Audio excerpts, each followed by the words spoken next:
Hi there Libra, thank you for joining me for your year 2015 forecast. You begin this year with two highly influential aspects which are going to provide a backdrop of energy for the next year. One of those is a beautiful conjunction between Venus and Mercury in the part of your horoscope to do with emotions and family life and even to do where you live. And it's possible you could be creating yourself a new, happier vibe in this part of your situation. And equally, with Mars and Jupiter in opposition, there's a warm, vibrant energy about you which is going to attract lots of good things your way. And yet I can't deny that Uranus and Pluto, which have been going through an off-on square for much of the last 3 years, are locked into this in the first 5 months of 2015, and it does provide some challenges. But perhaps it's more to do with you rather than outside influences. At times it may seem like it's coming towards you from others, but it's possible that your desire to be an individual is not always meshing as well with your desire for intimacy. At times you may crave for a close relationship, but then set up a situation where you almost keep people away. Now, this needn't be absolutely true for you. It's possible that you're experiencing that from others, where you're ready for the real deal, but other people put the barriers in the way to you. But it could swing between those two influences around this particular aspect. And unfortunately, it is going to be ongoing this year, because it's not just going to be the first 5 months, it's also going to be influential in November and December. So you just need to be mindful that when it comes to that beautiful conjunction between Mercury and Venus, that if you want the perfect type of union, it probably does need to be with someone who's quite nurturing and understanding of you as an emotional being, not just someone that you can get on with in a more gregarious, sociable, or even a sexually charismatic way. Now there is also one other major change from this time last year as you enter the new year, and that is that Saturn moved at the end of 2014 out of your sector of resources and into the part of your horoscope that's to do with the way you think. Now, he's going to be there right through until the middle of June. Then he goes back into your sector of resources, money, values, foundations, and then will emerge in the middle of September back into the sign of Sagittarius, which, to be honest with you, is much, much better for you. Because over the last couple of years, it's possible that you have felt really up against it in terms of keeping things just on a stable basis.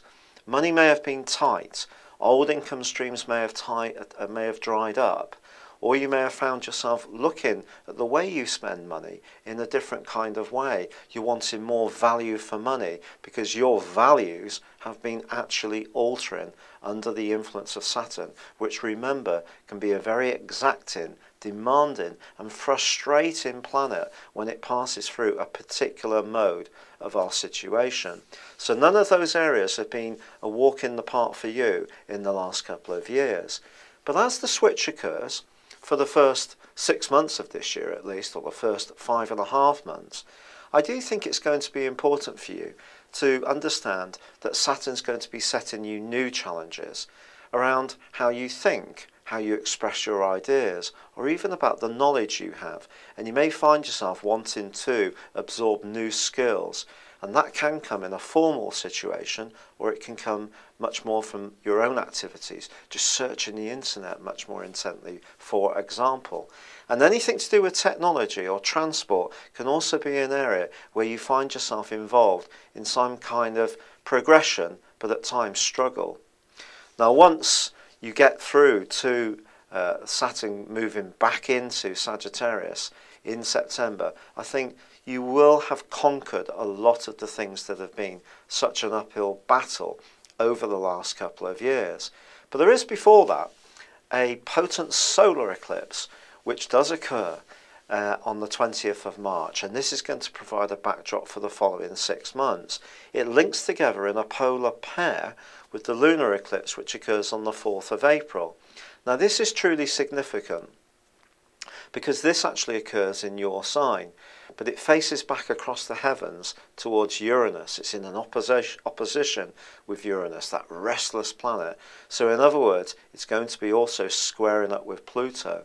And the suggestion here is that as much as reforming, the solar eclipse asks you to reform your work practices, your life organisation, take your health and fitness more seriously, it's possible that in some way your individuality might not easily mesh together with other people, because in some ways there's part of you that just instinctively wants to rebel against what is required of you, particularly when it comes to obligations, and you must be mindful of that.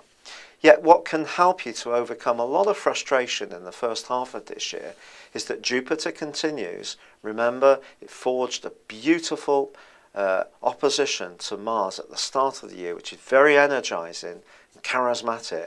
But it does continue right through to August the 10th in the part of your horoscope that's to do with friendship. And your inherent qualities as a networker are really going to be given a huge boost by this. So do look out for the people that you can really relate well to.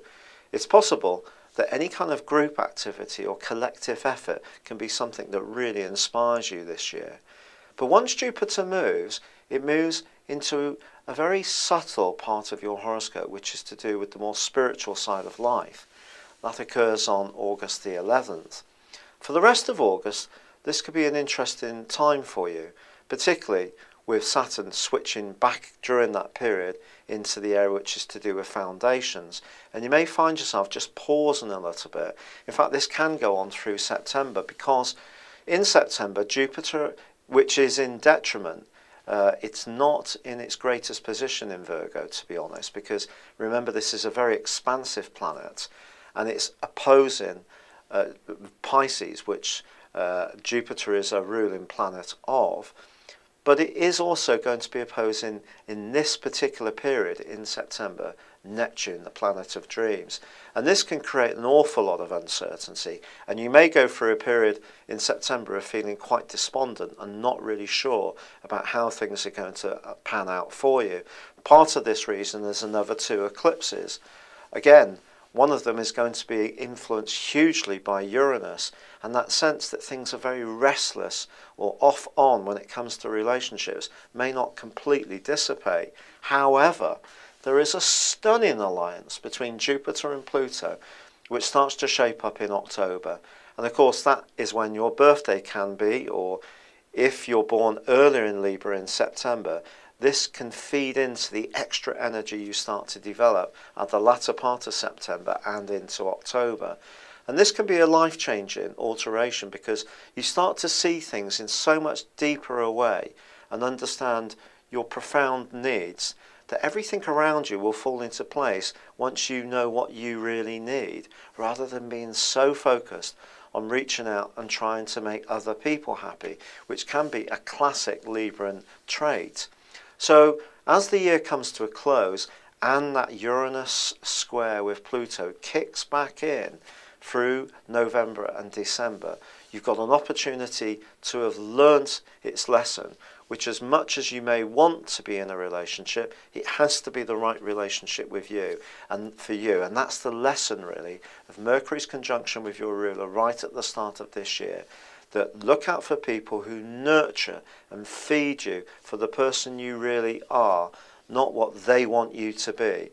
Compromises are okay. We all have to compromise to a degree. We all have to meet people in the middle.